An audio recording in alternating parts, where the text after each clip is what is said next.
اچھا، اس مہینے کا جو تعارف قرآن نے کروایا وہ تو یوں ہے کہ یہ وہ مہینہ ہے جس میں قرآن نازل کیا، اور اس قرآن کے نازل کرنے پر پروردگار نے اس مہینے کو رحمتوں سے مالا مال کر دیا۔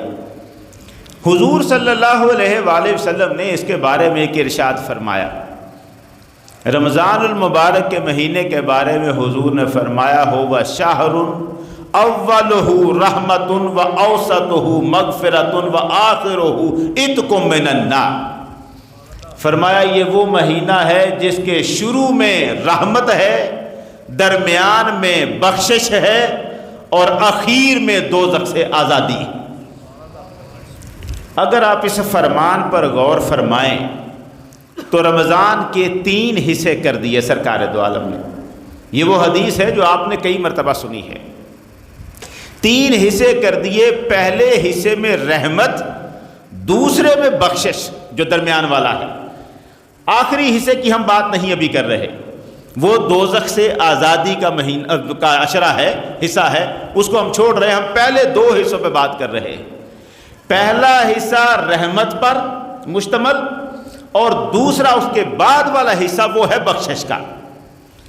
پورا قرآن آپ پڑھ لیں، قرآن مجید میں رحمت اور بخشش کی یہ ترتیب ہے ہی نہیں۔ قرآن مجید میں جو ترتیب آئی ہے اس میں مغفرت پہلے آتی ہے، رحمت بعد میں آتی ہے۔ یہ طریقہ ہے۔ دیکھیں قرآن کیا کہتا ہے، وَاسْتَغْفِرُ اللَّهَ إِنَّ اللَّهَ غَفُورٌ رَحِيمٌ۔ اللہ سے معافی مانگو، بخشش مانگو، وہ بخشنے والا بھی ہے، رحم کرنے والا بھی ہے۔ پہلے کس بات کا ذکر کیا؟ بخشنے والا، پھر ذکر کیا رحم کرنے والا۔ بخشش کا ذکر پہلے، رحم کا ذکر بعد میں۔ اب دیکھیں آدم علیہ السلام کی دعا کو۔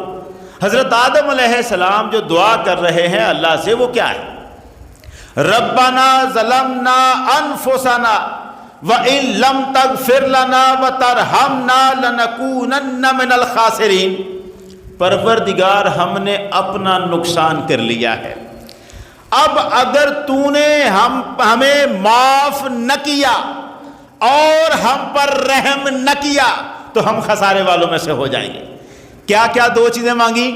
معاف نہ کیا اور رحم نہ کیا۔ پہلے کس بات کا ذکر؟ معاف کرنے کا، رحم کا ذکر بعد میں۔ پورے قرآن میں یہی طریقہ ہے، پروردگار ہر جگہ یہی تعارف کرواتا ہے، رحمت کا ذکر بعد میں ہوتا ہے، مغفرت کا ذکر پہلے ہوتا ہے۔ یہ جب طریقہ تھا تو رمضان کا تعارف بھی یوں ہی ہونا چاہیے تھا۔ فرمایا جاتا اس کے پہلے حصے میں مغفرت ہے، اس کے دوسرے حصے میں رحمت ہے۔ ایسا ہونا چاہیے تھا، کیونکہ قرآن کی ترتیب یوں ہی آئی ہے۔ قرآن مجید میں ایک جگہ پر بھی رحمت کو مغفرت سے پہلے نہیں بیان کیا گیا۔ ہر جگہ، یہ بڑی عجیب سی بات ہے، ہر جگہ ذکر بخشش کا، مغفرت کا پہلے اور رحمت کا ذکر بعد میں، مگر جب رمضان کی باری آئی تو تعارف کی ترتیب بدل دی۔ فرمایا یہاں رحمت پہلے ہوگی، بخشش بعد میں۔ ترتیب آپ سمجھ گئے کہ فرق ہے۔ اب میں یہ عرض کرتا ہوں، یہ فرق کیا ہے؟ یہ کیسے ہوا؟ اس کا ایسا ہے کیوں؟ ایسا کیوں ہوا؟ رحمت کو سمجھنا پڑے گا پہلے۔ رحمت کہتے ہیں نعمت عطا کرنے کو، زحمت ختم کرنا اور نعمت عطا کرنا، یہ معنی ہے رحمت کرنے کا۔ رحمت کا معنی سمجھیے گا، زحمت ختم کرنا اور نعمت عطا کرنا۔ اچھا، نعمت عطا کرنے کے راستے میں رکاوٹ ہوتا ہے بندے کا گناہ۔ اللہ جب کسی کو نعمتیں دینا چاہتا ہے تو راستے میں رکاوٹ بن کے کھڑے ہوتے ہیں بندے کے گناہ۔ اس لیے پروردگار ہمیشہ یہی فرماتا ہے، مجھ سے معافی مانگو، مجھ سے بخشش مانگو۔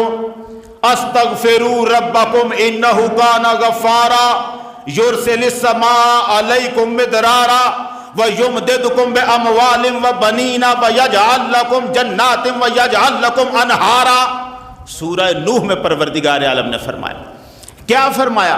استغفروا ربکم، اپنے رب سے معافی مانگو، انہ کان غفارا، بے شک وہ بڑا بخشنے والا ہے، یرسل السماء علیکم مدرارا، وہ آسمان سے تم پر موسلادھار بارشیں نازل کرے گا، وَيُمْدِدْكُمْ بِأَمْوَالٍ وَبَنِينَ، مال اور بیٹوں سے تمہاری مدد کرے گا، وَيَجْعَلْ لَكُمْ جَنَّاتٍ، اور تمہارے لیے باغات اگائے گا، وَيَجْعَلْ لَكُمْ أَنْهَارًا، اور تمہارے لیے دریا بہائے گا۔ کب؟ جب تم اس سے بخشش مانگو گے، جب تم اس سے معافی مانگو گے۔ آغاز کہاں سے کیا؟ استغفروا ربکم، اپنے رب سے معافی مانگو۔ جب تم معافی مانگو گے وہ تم پر اپنی نعمتوں کے دروازے کھول دے گا۔ رحمت آئے گی بعد میں، تم پہلے مانگو معافی، اس لیے کہ نعمت آنے کے راستے میں رکاوٹ کیا ہے؟ تمہارا گناہ۔ پہلے میں اس رکاوٹ کو ہٹاؤں گا، پھر تم پر اپنی نعمتیں نازل فرماؤں گا۔ یہ بڑی توجہ سے سننے والا نکتہ ہے، اس بات کو آپ سمجھیے گا۔ نعمت کے راستے میں رکاوٹ ہے بندے کا گناہ۔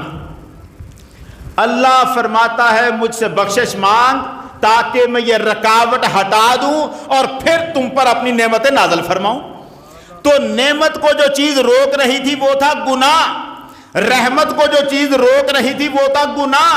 رب فرماتا ہے پورے قرآن میں ہر جگہ، پہلے مجھ سے بخشش مانگ، میں وہ رکاوٹ ہٹا دوں، پھر تم پر اپنی رحمتیں نچھاور کروں گا۔ ہم نے کہا پروردگار جب یہی دستور تھا تیرا کہ پہلے تو گناہ کی رکاوٹ کو ہٹاتا ہے پھر تو رحمت عطا کرتا ہے، تو رمضان میں یہ ترتیب بدل کیوں دی ہے؟ اب رمضان میں بھی تو ایسا کرتا، پہلے ہمارے گناہ مٹاتا، رکاوٹ ہٹاتا، پھر رحمت کے بادل برساتا، ایسا کرتا۔ مگر یہ کیا کیا کہ فرمان یہ دیا ہے کہ رمضان کے پہلے حصے میں بخشش نہیں، رحمت، اس کے بعد بخشش۔ تو مولا پہلے تو ہر جگہ بخشش رکھتا تھا، فرمایا اس لیے کہ تمہارے گناہ میری نعمت کے راستے میں رکاوٹ بن جاتے تھے، میں اپنی نعمتیں نازل کرنے کے لیے رکاوٹیں ہٹاتا تھا۔ ہم نے عرض کیا مولا پھر اب کیا ہوا؟ فرمایا رمضان کا مہینہ آیا، میری رحمت کے سمندر میں اتنا جوش آ گیا ہے، اب تمہارے گناہ میری نعمتوں کو روک ہی نہیں سکتے۔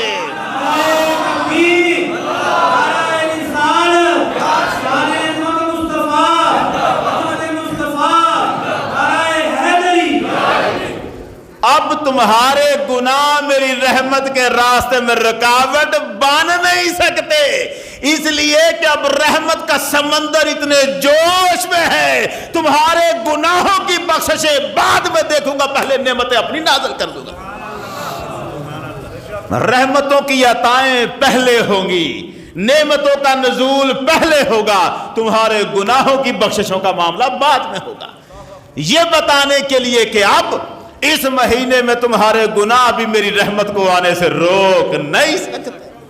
اتنا جوش میں ہے پروردگار کا سمندر رحمتوں کا، وہ سمندر جس کی کوئی حد نہیں ہے، کوئی کنارہ نہیں۔